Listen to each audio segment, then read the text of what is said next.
hi and welcome. February's Q&A for Patreon members.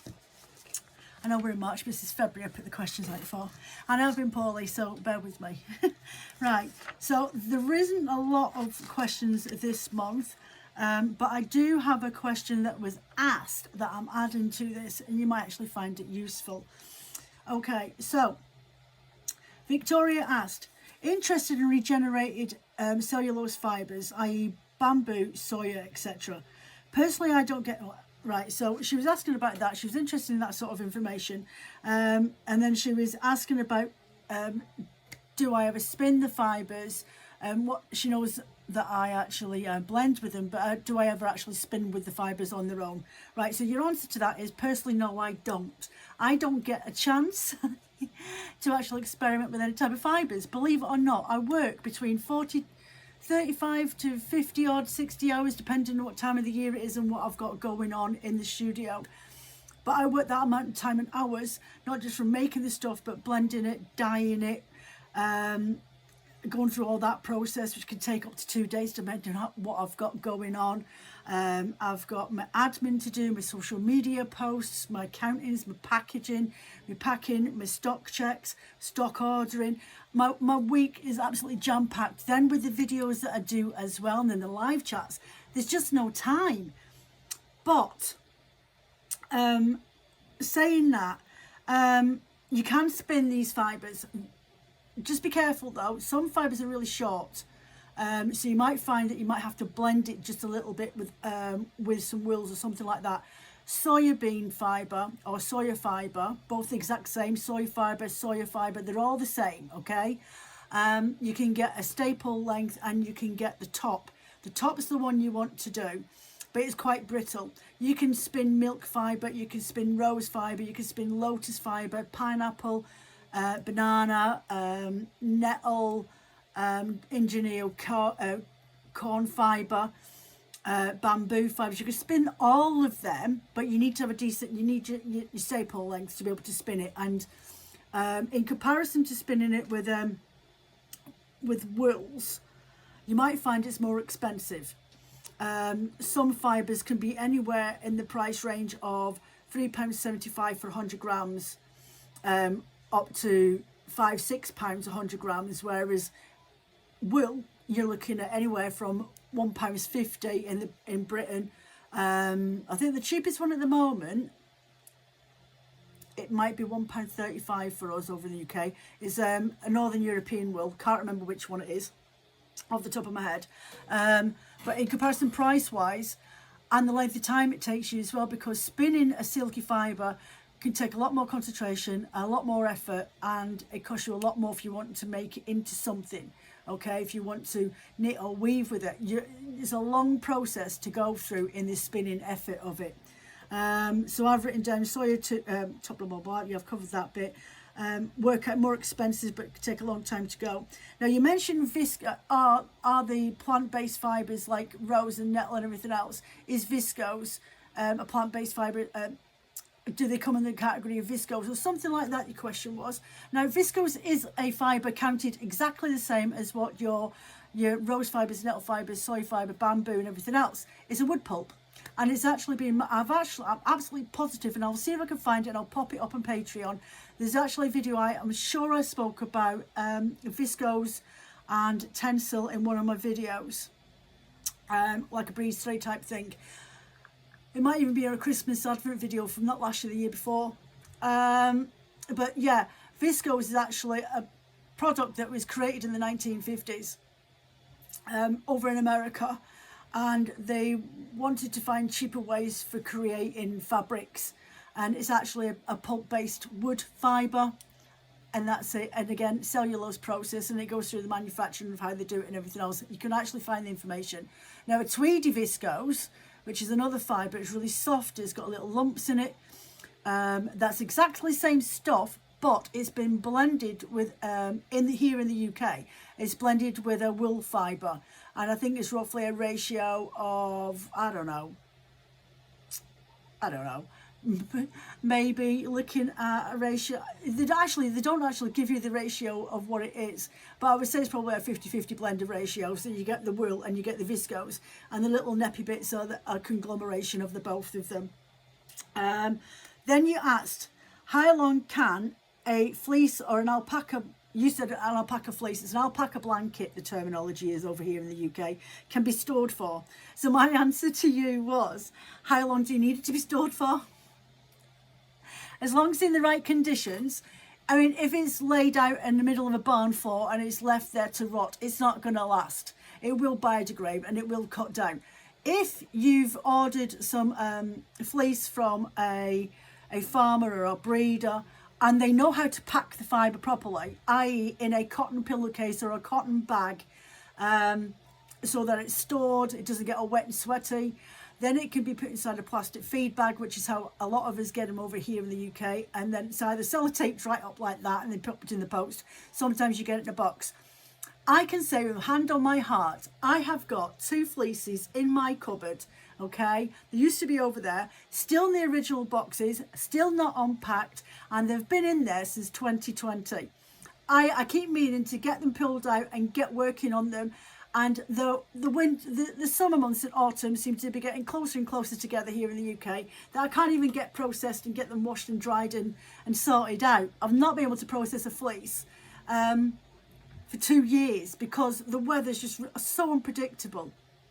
But I've got alpaca fleece blankets in there, a couple of them, and bits and pieces in bags. I've got mohair locks as well, and they've all been sat in there for at least 2 summers. So I think as long as they're stored in a really dry place, and in the original packaging that they came in, I've not had a problem. I mean, we don't get moths in our house, and I'm going to touch wood on this one before I jinx myself for the rest of the year. Even though we've got woodlands right behind us, we don't have the ones that come into the house looking for places to put their eggs in. I threw out a Manx Lohan fleece last week, and only because it was in my way, out the back room, downstairs with the back doors open all year round, in a plastic bag, open to the elements, and there was absolutely nothing wrong with it. I just wanted it out the way because the cat kept lying on it. So, yeah, it all depends on the conditions of the place where you live. If you live in a warm climate, I don't know, say Carolina or, I don't know, Florida Keys or somewhere like that, when it can get really quite hot and sweaty, if I was you, I'd work your fleeces as soon as possible. Otherwise, if you're in the northern regions, do the same as what we do. Just make sure it's all tied up properly inside a cotton pillowcase, proper cotton, 100% cotton pillowcase, or a cotton bag. That's how we used to get our wools given to us years ago. That's how the fleeces used to come in cotton bags, and it helps deter any of the moths as well. They don't like going through that if they can help it. And then use a zip tie just to proper seal it at the top. That should be more than acceptable. And just give it a check every so often to make sure there's no nibbles or anything like that. And if you find any nibbles, like from mice or from moths where the little holes have gone through, take it out, check it out, double see if there's any damage or anything in there that shouldn't be in there. But otherwise, I would say for as long as you need to store it, as long as it's in the right conditions. That's my answer. Okay, Alison said, she says she has a alpaca fleece once washed, but once full of VM in burrs. Is it worthwhile working with? Personally, no. I wouldn't give myself a headache. But that's not to say that you can't work with it. If you've got some English combs or a hackle or both, just work through the process. If you do that process, the bars, the burbs and the vegetable matter and the grass and the dirt and everything else all come out while you're doing that process. And then if you are left with anything, it'll be micro VM that's been left in there, and you can just flick them out as you're spinning with it or working with it in that process. Then she says she's got one that's washed and separated, staple washed, but she wants to know how to process it. And would I blend it? No, I've got a video on YouTube. I'll see if I can find that one as well. I'll make a note. Hold on a minute, find video. Okay. Right, so find video, and this is my processed own Haikuya alpaca, which is the short staple length, not the Suri alpaca, which is a lot softer. This one's you can see it's hairy. That's the Haikui alpaca. You don't get that hairy glow from Surrey alpaca because it's long, silky staple lengths. And I've got a video on that as well about the differences between them both because they're camelids. But this has been done on a ratio. I carded it in its natural form, and I blended it with plain white Suffolk wool, nice soft one. And that was a 70-30 ratio that I did with that. Then once I spun it, I then dyed it. And that's the end results that I got with mine. And I actually filmed that and filmed the entire process of knitting, doing this cowl. Not so much the knitting side of it. But yeah, so that's been done with one of my hand spun projects, but straight from carding to dyeing to knitting.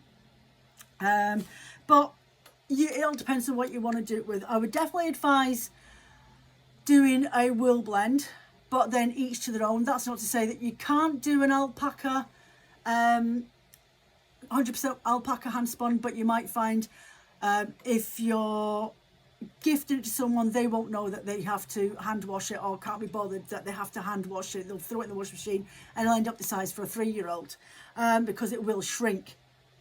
So I would either do a 40-60 ratio wool to alpaca, or a 60-40 ratio to wool to alpaca, 70-30 ratio wool to alpaca, or a 50-50. All depends on what you're using. And you can use anything, any type of wool breed. If you want to help soften it down, go for a Dorset, or with a longer staple length, or use a Teeswater or a Wensleydale, or use a Merino if you want it going really, really soft. Use a Shetland, which is a really nice mix to do. So yeah, but personally, if you want to dye it, don't dye it while you're doing the washing process, because it will felt. It can felt. Is the way you want to explain that. I know from experience, I have done it. I have dyed them literally from washing it to dyeing it, and then sold them like that. You just have to pull it apart. It's a little bit more work. It's easier just to drum card it, blend it, spin it, dye it. There we go. Right. This is a cheeky one. This is from Alison again. She says, I have a lot of bats. Some I don't like the look of. Can I split them and reblend them into something that I like with my stash? Yes is the answer, but I did tell her as long as it's not mine, and if she does it, I don't want to know. But yes, you can. And I did put a link in the other week there, and it's a video on ugly bats. And it's all about how a bat that's been sat on my shelf, it didn't look like great. I thought, well, it's been there for a while. I'll reblend this into something a little bit more prettier. Okay, and I think I actually ended up blending up to 3 different bats, which I might do that as a theme on Patreon later on down the line. Reutilising bats that you've got in your stash. I think that might be a really good way for you guys to get stuck into what you've got at home, and maybe extending it as one larger project and get more for your money. Right, so Sandra, my opinion on electric wheels. Okay, so I do have a little nano there that I've never actually spun on. It was gifted to me from my friend Bongo. I haven't had a chance. This is always the same, isn't it? I've not got a chance. I've got a 6.0 spinning wheel, an electric eel wheel from Morris Ribble. Personally, if I was to go back again, and I had the chance at the time, but I thought the expense of it, I wasn't going to go down that route. I wouldn't have bought the electric wheel, the electric eel wheel. I would have gone for the Ashford, which I did have the chance. He said I could have it, and I said, no, it's too expensive. It was too expensive, but I wish I had, because the motor, I've had my wheel about 18 months. You can buy the motors, because apparently it is known that they will die on you eventually. But I wouldn't have expected it to happen 18 months after me buying it. Yeah, this summer coming is 2 years ago since I bought mine. I haven't used it that lot for it to justify the motor going on it, but for a piece of kit that you want to take on holiday with you because you don't want to take your big spinning wheel, yeah, it's fine. It's versatile. It does the job. You've got to tweak with it sometimes a little bit to get it going, but then you have to on a spinning wheel anyway. Price wise, it's the same price as the cheapest spinning wheel, cheddar wheel that you can buy on the market. So money-wise, for money, no. I wouldn't get an electric eel wheel again, but if I had the money or I had the opportunity to do it again and it was only to choose an electric wheel, then I'd go for the Ashford, unless I could find another alternative that I didn't have to pay custom fees on. So that's my answer on that. The only good thing about it is that I could print off Christmas candles. I could print off the bobbins to go with them, and I can sell them commercially. I do all the little bits and pieces, the flyers, the dials, and the orifices and stuff like that to go with them. So you got a matching set. I keep trying to print off the base, but it's always a bit of a nightmare. But that's the only plus side, is you can customize it with 3D printed things that we're allowed to sell these custom as long as we mention them in our listings. Yeah. So yeah, that's my opinion on it. If you have the option, go for the Ashford if you can afford it. Otherwise, save your money and get yourself a really, really pretty spinning wheel. That's my thought on that. Alison, again, God, she's had lots of questions this week. Alison says, what's your videos on washing locks? Can't get the ends cleaned. Then at the bottom of that, Liz says she has been known to chop off the tips. Do I? No, I don't think I've ever done that. And there's a reason to that, because I don't actually sell locks as natural. My locks are all dyed. So for me, I'm disguising those dirty stained ends and the sun bleached ends of my locks with my dye over the top of them. So nobody notices that I've had that problem, which is hence the reason why I don't sell locks that are natural. I'm a cheat, you see. There's always a way, there's always a madness to my method. It's the reason why I don't have locks that are natural, creams, whites, and this, that, and the other.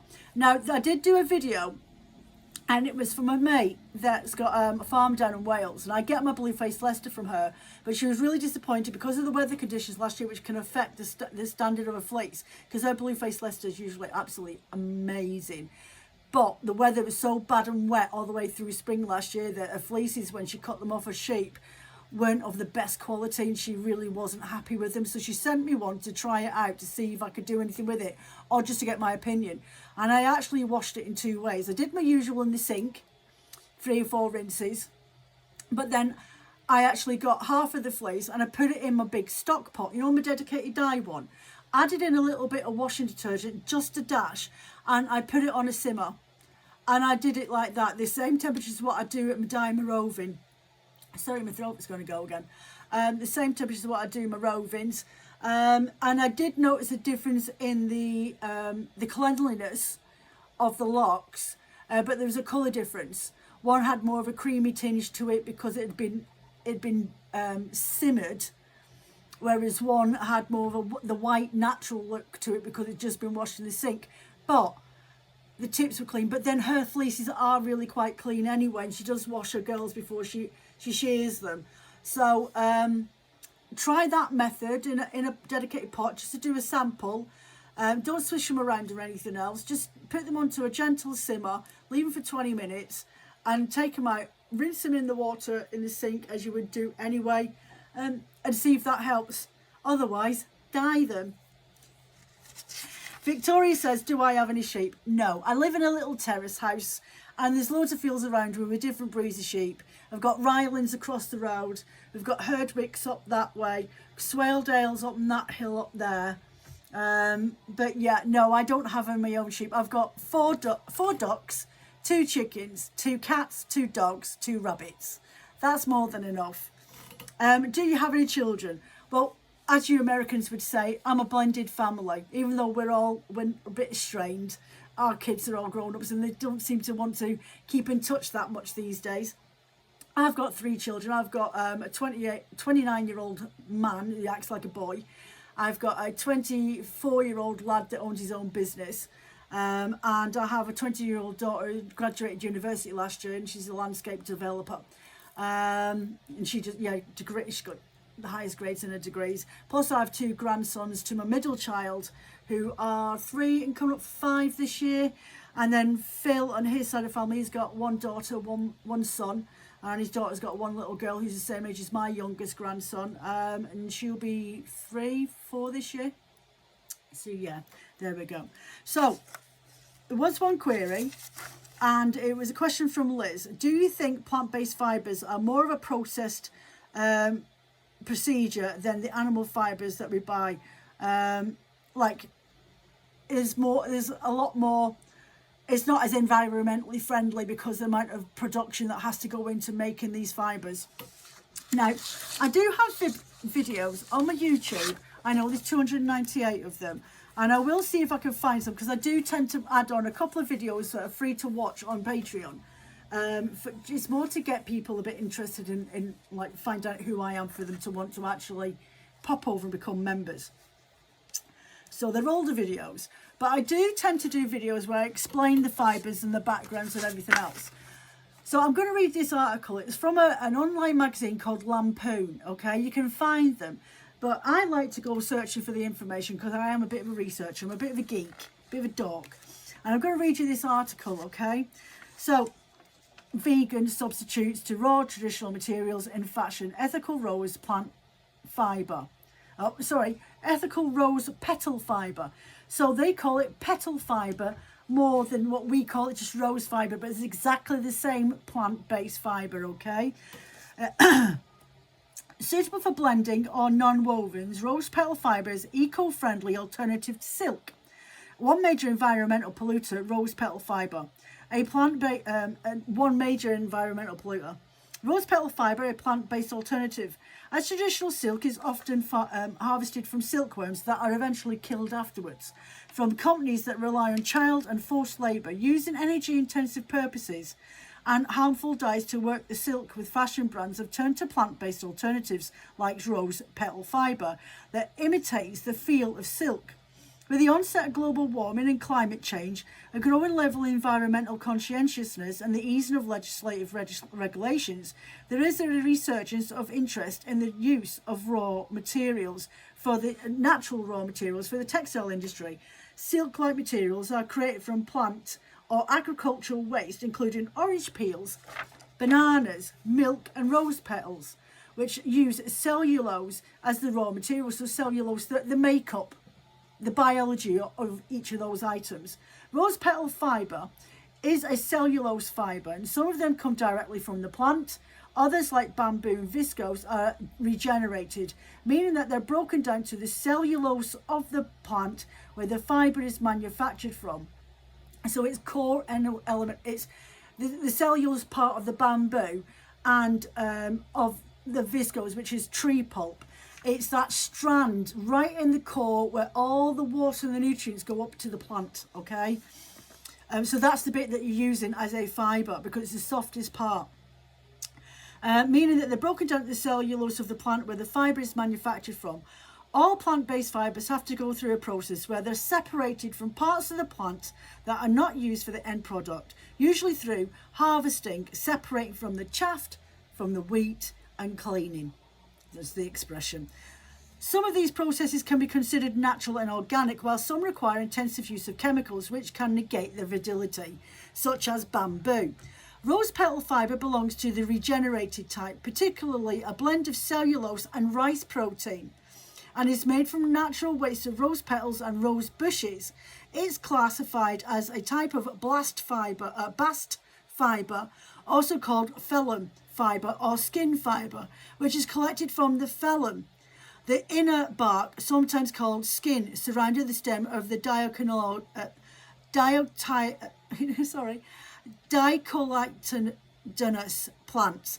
Right, so dicotyledonous plants such as the nettle, the flax, the rose, the lotus flower plants as well. It's the inner part of that stem. Once you took the bark off and you've got that green bit, then you scrape off the green, and then you end up starting to see the transition into this fibrous pulp, or this green pulp comes off, and you end up getting these strands of fibre. So you're constantly brushing them down to get them down to their bare fibre that ends up becoming so soft. That's the part that they're looking to work with, okay? Lampoon reporting. Biodegradable rose fibre derived from Indian rose bushes. The term rose fibre refers to the fibre made from actual rose plant waste, but is also commonly affiliated to fibres that are soft silk in touch, while in reality they are just a viscose made from a percentage of 60% more or more polyester. While referring to biodegradable, so when you look at your labels on your clothes it says viscose, that's the bit that they're on about. If it says it is viscose, or hold on a minute, affiliated with soft silk in touch, well in reality they're just a viscose made from a percentage, right? So if it says like this fibre is made from silk soft textiles, then it's viscose made with polyester. So it's a plant-based product-ish, but it's got man-made chemicals in there, okay? When referring to biodegradable rose fibre, we refer to the one derived from Indian rose bushes, cultivated without the use of any chemical fertiliser and using natural GOTS certified pigments. Look that up in capital letters, GOTS. Products often labelled as rose fibres include pink yarns, whose colour is given by the rose flowers turned into a powder and then added to the viscose solution prior to spinning. Biodegradable rose fibre does not present any increase in pigmentation while undergoing the manufacturing process, appearing raw white in colour. Among the advantages of using rose petal fibre, there is skin care. Only when blended with other organic fibres, rose is a natural skin toner that helps skin inflammation problems and solves prickly heat issues in the skin. So a bit like, think of it as, well, what's the brand? There's a brand out there at the moment that are actually advertising silk pillows. So imagine I would say, and they're saying that you like wrinkle free and your skin feels different and softer the next day in comparison using cotton or polyester based bed sheets. I can't remember the name of it. Is it Blissy or something like that? They're about 70 quid for the pillowcase. Well, in my mind, I imagine if you had a silk petal fibre pillowcase, you would get the exact same sort of feeling from it. Rose petals silk textile properties. The antioxidants contained in rose petals fight off free radicals, skin irritants, excess sebum and germs, cooling and smoothing sensitive parts of the body and supporting the nervous system. In regards to its textile properties, rose petal silk is relatively strong, machine washable and resistant to pilling, and the costs are lower than your conventional silk. I actually have rose in my face cream and my Garnier. Spinning this fibre is quite time consuming. This is to you, Victoria. A consuming process, being very fine and slippery. It needs to be spun with a tight twist using the smallest swirl sized wheel.